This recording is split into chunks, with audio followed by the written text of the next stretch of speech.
Are you wanting to feel young and alive again? We have the solution for you.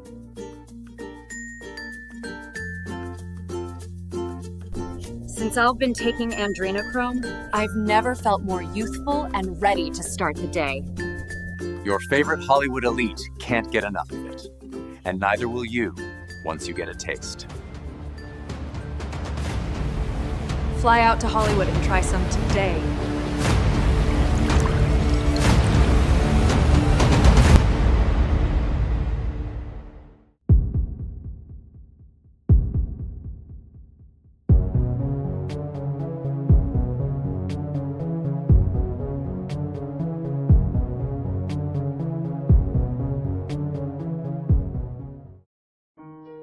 The world is a strange place.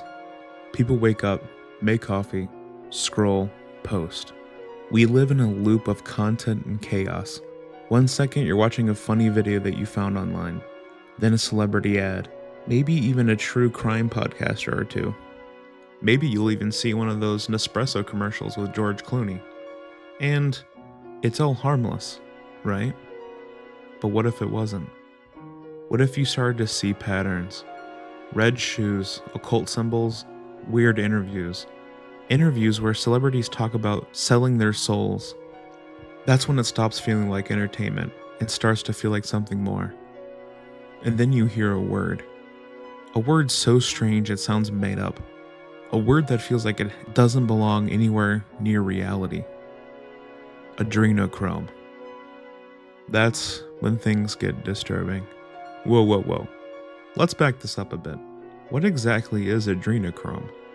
Well, on the record, adrenochrome is a chemical that is actually based in reality and has the evidence to prove it. That part's real. It's produced by the oxidation of adrenaline.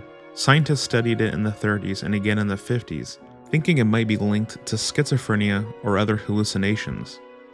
But eventually, interest faded. That was until Hunter S. Thompson wrote Fear and Loathing in Las Vegas and turned adrenochrome into something else entirely. In the book, it's a mind-bending drug, a substance harvested from the adrenal glands of living people.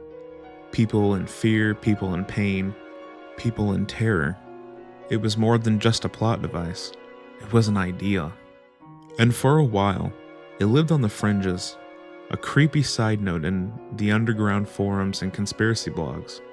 That was until something major changed in the United States. Hollywood.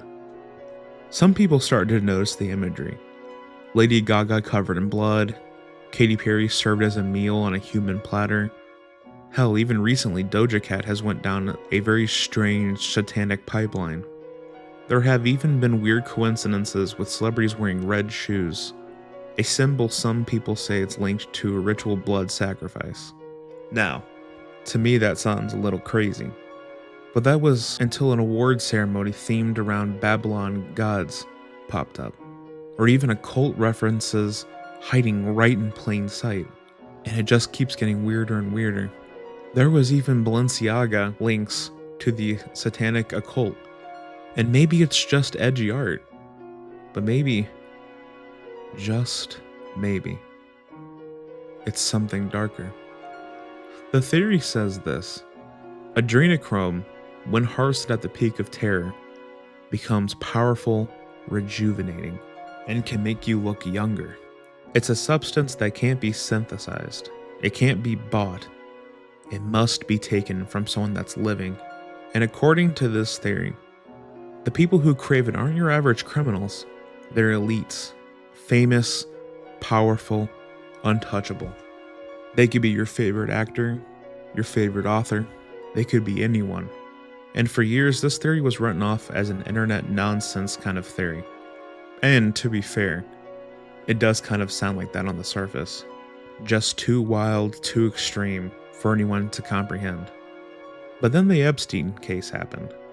A billionaire, deeply connected to politics and celebrities, caught trafficking minors. And then, well, he coincidentally dies in a cell under mysterious circumstances. Cameras malfunction, guards disappear. The official story is suicide, but no one believes it. because people like Epstein weren't acting alone. And his client list? Well, supposedly it doesn't exist anymore. And that was just fuel for an already burning fire. Once QAnon emerged, and with it, a whole tidal wave of allegations began. Hollywood elites, politicians, billionaires, all accused of being part of a child trafficking network. Some say it's about control, others say it's about adrenochrome, but the common consensus is that these victims aren't just trafficked, they're harvested, used for their adrenaline. And even though that sounds very far-fetched and downright crazy, the internet ran with it. TikTok exploded with hidden symbols and music videos, Twitter threads connecting politicians, islands, award shows. Hell, there were even YouTube channels dissecting interviews, hand gestures, color schemes, designs of clothing. Everyone talking about Hollywood's dark secret, a phrase constantly referenced in online conspiracy forums and comment sections alike. And here's where it gets uncomfortable. There are no leaked documents, no photos, no smoking gun, just fragments, whispers, and patterns. And yet, for some people, somehow, some way, that's enough to go on. Now, let's talk about blood.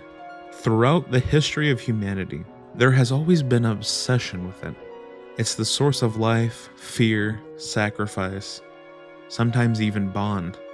An example would be the Countess Elizabeth Bathory, the woman who bathed in the blood of virgin girls to stay young, still circulating centuries later. And in a way, the adrenochrome theory is a modern retelling of that same horror. Only now, it's not castles or barons or queens. It's penthouses and the rich elite. It's not iron tubs, it's clinics.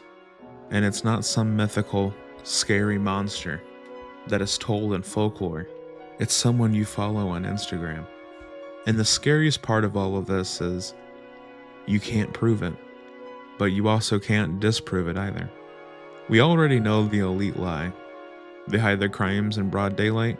So when you hear about something this disturbing, this absolute crazy conspiracy theory, it's something that you can't necessarily afford to ignore. Because even if 1% of this were true, it would mean that everything we thought we knew about fame, power, and safety is an outright lie.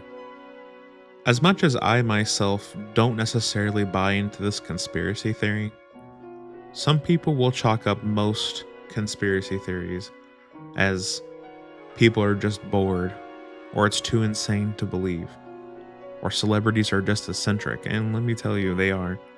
But maybe, just maybe that's the point. Maybe the reason this sounds so unbelievable is because they made it that way. They turned it into a meme, they mocked it in movies, they flooded the internet with noise, all to keep you distracted. And with how crazy the world has gotten recently, even people who don't believe it aren't laughing anymore. Because throughout the last 20 years, at least in the United States, we've been watching our culture get darker. We've been watching our stars get weirder. We've been watching our trust and everything we used to believe in completely unravel. And I do think in that space is where reality and delusion blend. As a disclaimer, I want to say this. Me talking about this conspiracy theory doesn't necessarily mean that I truly believe in it. For all the children that have gone missing, it's a very sensitive topic for most people. I simply just stumbled upon this and thought it was interesting and thought I'd share it with you guys. And with the recent Epstein list fiasco that has happened, I thought it'd be something kind of cool to talk about. With that being said, I appreciate you guys watching and listening, and I love every single one of you. Let me know if you guys like these conspiracy theories, and I'd be happy to do more of them. Until we meet again, good night.